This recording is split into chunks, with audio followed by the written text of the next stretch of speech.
Ya, baik, di sini saya akan menjelaskan tentang skripsi saya, yaitu gambaran karakteristik lansia di Rosingham, Toyomi, Okinawa, Jepang. Latar belakang dari skripsi saya yaitu rasio ketergantungan penduduk tua atau Old Dependency Ratio adalah angka yang menunjukkan tingkat ketergantungan penduduk tua terhadap penduduk usia produktif. Angka tersebut merupakan perbandingan antara jumlah penduduk tua 60 tahun ke atas dengan jumlah penduduk produktif 15 sampai 59 tahun. Angka ini mencerminkan besarnya beban ekonomi yang harus ditanggung penduduk produktif untuk membiayai penduduk tua. Kemenkes RI 2018. Rumusan masalahnya adalah proses penuaan menyebabkan lansia sulit untuk melakukan ADL atau kemandirian atau daily activity secara mandiri dan menjadi tergantung pada orang lain. Banyak lansia yang sulit beradaptasi dengan proses penuaan, merasa sendirian, frustasi, depresi, dan kehilangan kepercayaan diri, sehingga mempengaruhi kualitas hidup mereka. Berdasarkan uraian latar belakang masalah di atas, maka dapat dirumuskan permasalahan penelitian, yaitu bagaimana gambaran karakteristik lansia di Rosingham, Toyomi, Okinawa, Jepang. Ya, tujuan dari penelitian saya yaitu untuk tujuan umumnya adalah mengetahui gambaran karakteristik lansia di Rosingham, Toyomi, Okinawa, Jepang.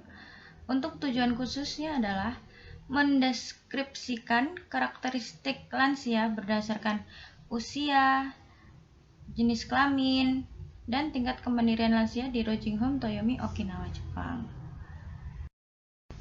Manfaat penelitiannya yaitu untuk lansia diharapkan dapat menjadi sumber informasi untuk menambah pengetahuan agar mendapatkan kesehatan yang baik sehingga dapat melakukan aktivitas apapun dalam kehidupan sehari-hari tanpa adanya ketergantungan dengan orang lain. Bagi Rosingham, Toyomi, Okinawa, Jepang, diharapkan dapat memberikan sumber informasi untuk lebih memahami kemandirian lansia dalam melakukan aktivitas sehari-hari, sehingga dapat dijadikan sebagai tolak ukur penilaian tentang kemandirian pada lansia untuk lebih meningkatkan pelayanan. Nah, bagi Universitas Harapan Bangsa, diharapkan dapat digunakan sebagai bahan bacaan dan informasi untuk mengembangkan asuhan keperawatan, khususnya ilmu keperawatan gerontik. Bagi peneliti, diharapkan dapat berguna dalam meningkatkan kemampuan menganalisis suatu permasalahan dan menambah wawasan penelitian kesehatan, khususnya ilmu keperawatan gerontik yang telah diperoleh selanjutnya dapat diterapkan di dalam masyarakat. Metode penelitiannya adalah menggunakan penelitian deskriptif, kuantitatif.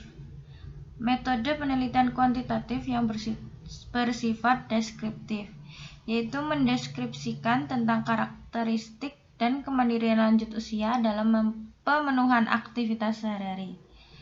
Nah, untuk tempat penelitiannya yaitu tempat penelitian ini dilaksanakan di Rosingham, Toyomi, Okinawa, Jepang. Untuk waktu penelitiannya dilaksanakan pada tanggal 20 sampai 27 Juni 2020. Untuk populasi yang digunakan dalam penelitian ini adalah lansia yang dirawat di Rosingham, Toyomi, Okinawa, Jepang, yaitu sebanyak 18 orang. Besar sampel yang digunakan dalam penelitian ini sebanyak 18 orang lansia yang dirawat Rosingham, Toyomi, Okinawa, Jepang. Teknik pengambilan sampel yang digunakan dalam penelitian ini adalah teknik total sampling atau menggunakan seluruh orang atau lansia yang ada di Rosingham, Okinawa, Jepang. Alat ukur yang saya gunakan yaitu variabel dalam penelitian ini yang didefinisikan secara operasional dapat dijelaskan sebagai berikut. Definisi operasionalnya yaitu saya mengelompokkan antara usia, jenis kelamin, dan tingkat kemandirian. Definisi operasional usia yaitu karakteristik usia yang menunjukkan bahwa responden termasuk dalam kategori usia 60 tahun atau lebih. Jenis kelamin, pengelompokan lansia yang dibagi menjadi laki-laki dan perempuan. Tingkat kemandiriannya lansia dalam melakukan aktivitas dan fungsi kehidupan sehari-hari. Nah, alat ukur yang saya gunakan untuk usia yaitu menggunakan kuesioner. Yang jenis kelamin saya menggunakan kuesioner juga, dan yang tingkat kemandirian saya menggunakan lembar observasi atau Bartel Index Daily Activity. Nah, hasil ukurnya adalah yang saya dapatkan itu lanjut usia 60 sampai 74 tahun. Lanjut usia tua rata-rata sekitar 75 tahun sampai 90 tahun. Usia sangat tua saya kelompokkan menjadi 90 tahun ke atas. Nah, ini jenis kelamin perempuan dan laki-laki.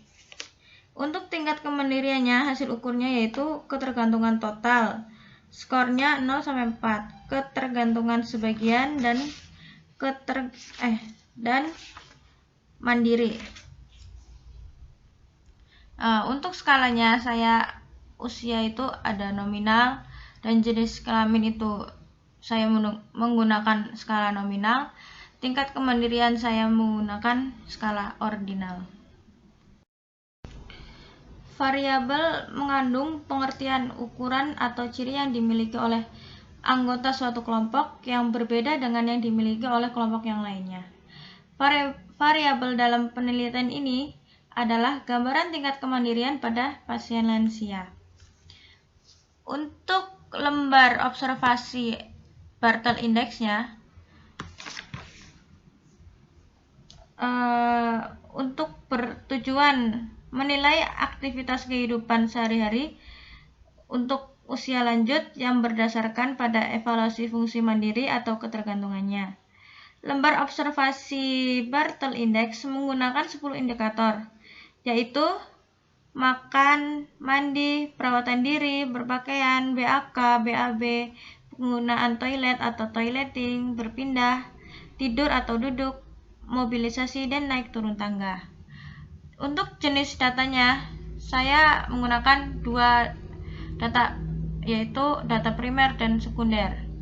Data primer didapatkan tempat objektif penelitiannya dilakukan dengan pengisian kuesioner tentang data demografi responden dan lembar pengajian Bartel Index. Untuk data sekundernya, sumber data sekunder dalam penelitian ini adalah literatur, artikel, dan jurnal, serta data yang berhubungan dengan karakteristik dan kemandirian pada pasien lansia. Oke. Nah, untuk teknik pengumpulan datanya saya digunakan dalam penelitian ini merupakan teknik observasi dengan menggunakan data primer yang diperoleh dari individu atau perseorangan seperti data demografi responden dan pengkajian Bartel Index. Pengumpulan datanya ada editing, memeriksa data yang telah dicantumkan dalam checklist. Untuk scoring nih, saya mengelompokkan menjadi kategori mandiri, sebagian, dan penuh. Untuk skornya, untuk mandiri 20, untuk kategori sebagian 15 sampai 19, kategori penuh 0 sampai 4. Nah, pengumpulan data ada coding, tabulasi, processing, dan cleaning. Selanjutnya, di sini saya akan menjelaskan tentang etika keperawatan atau etika penelitian. Nah, masalah etika pada penelitian yang menggunakan subjek manusia menjadi isu sentral yang berkembang saat ini. Apabila hal ini tidak dilaksanakan, maka peneliti akan melanggar hak-hak atau otonomi manusia yang kebetulan sebagai klien. Peneliti yang sekaligus juga perawat sering memperlakukan subjek penelitian seperti memperlakukan kliennya, sehingga subjek harus menurut semua anjuran yang diberikan. Nah, berikut etika keperawatan atau etika penelitian. 1. Ada informed consent atau lembar persetujuan. Nah, ini dia. Jadi kita itu peneliti memberikan informed consent, diberikan penjelasan juga tentang rencana, tujuan, manfaat dari penelitian ini.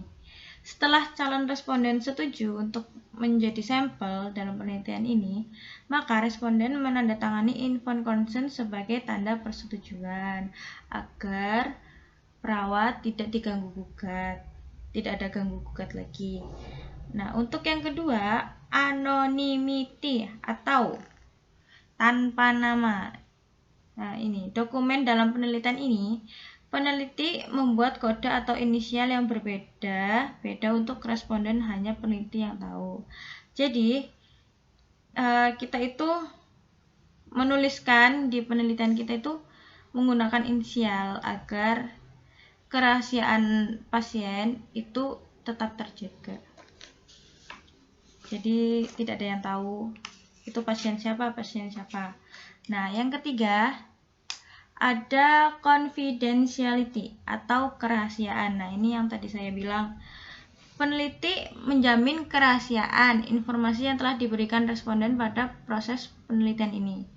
Data ini hanya dipublikasikan pada kalangan terbatas untuk mempertanggungjawabkan hasil penelitian. Jadi semua biodata tentang pasien itu harus dirahasiakan, karena kalau tidak itu melanggar kode etik. Terus untuk balancing harms and benefits atau kerugian dan keuntungan, itu artinya peneliti berusaha meminimalisir dampak yang merugikan pasien dalam penelitian ini. Diharapkan tidak akan terjadi sesuatu yang tidak diinginkan di luar batas kemampuan peneliti. Jadi penelitian ini tidak akan menimbulkan bahaya apa-apa, karena penelitian ini bertujuan untuk mengetahui tingkat kemandirian pada pasien lansia. Nah, yang kelima, respect of person atau menghormati. Penelitian harus menghormati martabat pasien sebagai individu, sebagaimana manusia yang memiliki otonomi, yaitu hak untuk menentukan diri sendiri. Nah, di sini kita sudah masuk pada pembahasan atau hasil penelitian yang saya dapatkan. Nah, di sini kita bisa lihat di tabel ini data frekuensi berdasarkan karakteristik lansia di Rojingham, Toyomi, Okinawa, Jepang tahun 2020. Nah, di sini karakteristiknya ada usia dan jenis kelamin. Nah, usianya terdiri dari lanjut usia 60 sampai 74 tahun. Usia yang kedua lanjut usia tua 75 sampai 90 tahun. Usia sangat tua lebih dari 90 tahun. Nah, di sini kita bisa lihat yang paling banyak di usia tua 75 sampai 90 tahun memiliki sebanyak 13 orang. Ada juga di usia sangat tua lebih dari 90 tahun ada sekitar 4 orang saja. Dan untuk usia 60 sampai 74 tahun didapatkan hanya 1 orang. Nah, di sini kita bisa lihat yang paling mendominasi itu di lanjut usia tua 75 tahun sampai 90 tahun. Nah, sekarang kita masuk ke data frekuensi. Berdasarkan tingkat kemandirian lansia di Rojingham, Toyomi, Okinawa, Jepang tahun 2020. Nah, di sini tingkat kemandiriannya itu ada 3 kategori, yaitu ketergantungan total, ketergantungan sebagian, mandiri. Bukan ketergantungan ya, tapi mandiri. Nah, yang dimaksud dengan ketergantungan total itu pasiennya itu benar-benar total dibantu oleh kaigonya atau si perawatnya. Nah, untuk ketergantungan sebagiannya itu pasien bisa melakukan sendiri, tetapi juga kita harus membantu, karena ya tidak sepenuhnya mereka bisa melakukan sendiri. Nah, yang mandiri ya semuanya mereka bisa melakukan sendiri, kayak makan bisa sendiri, terus ke toilet bisa sendiri, tidak perlu dibantu, kecuali mandi. Kalau mandi tuh emang harus dibantu gitu. Nah, kalau di data ini kita bisa lihat ketergantungan sebagian itu paling banyak, ada 12 orang. Nah, jadi dari total 18 ini ya, 18 orang ini. Nah, ketergantungan total itu ada 4 orang. Semuanya dibantu. Terus yang mandiri ada 2 orang. Jadi kesimpulan dari penelitian saya yaitu, berdasarkan hasil penelitian dan pembahasan, maka dapat disimpulkan sebagai berikut. 1. Lansia di Rojing Home Toyomi, Okinawa, Jepang, sebagian besar pada kategori lanjut usia tua, 75 tahun sampai 90 tahun, yaitu sebanyak 13 orang atau 72,2%. Yang kedua, lansia di Rojing Home Toyomi, Okinawa, Jepang, sebagian besar berjenis kelamin laki-laki, yaitu sebanyak 10 orang. Yang ketiga, lansia di Rojing Home Toyomi, Okinawa, Jepang, sebagian besar tingkat kemandirian mempunyai ketergantungan sebagian dalam melakukan aktivitas sehari-hari, yaitu sebanyak 12 orang atau 66,7%. Nah, untuk sarannya, bagi lansia diharapkan untuk mampu melatih otot secara mandiri dengan melakukan aktivitas ringan setiap harinya selama 15 menit untuk menjaga kesehatan dan kekuatan otot, agar dapat terhindar dari risiko jatuh, sehingga aktivitas sehari-hari dapat dilakukan tanpa ketergantungan pada orang lain. Bagi Rojing Home Toyomi, Okinawa, Jepang, panti diharapkan dapat menambah pengetahuan dan kemampuan dalam merawat lansia serta dapat memfasilitasi usaha untuk mengatasi permasalahan lansia, terutama dalam memenuhi kebutuhan harian lansia. Terima kasih sudah mendengarkan pembahasan yang saya jelaskan tadi.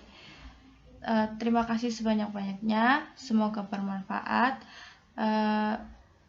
Jika ada kata-kata yang tidak berkenan, saya mohon maaf sebesar-besarnya. Wabillahi taufiq wal hidayah. Wassalamualaikum warahmatullahi wabarakatuh.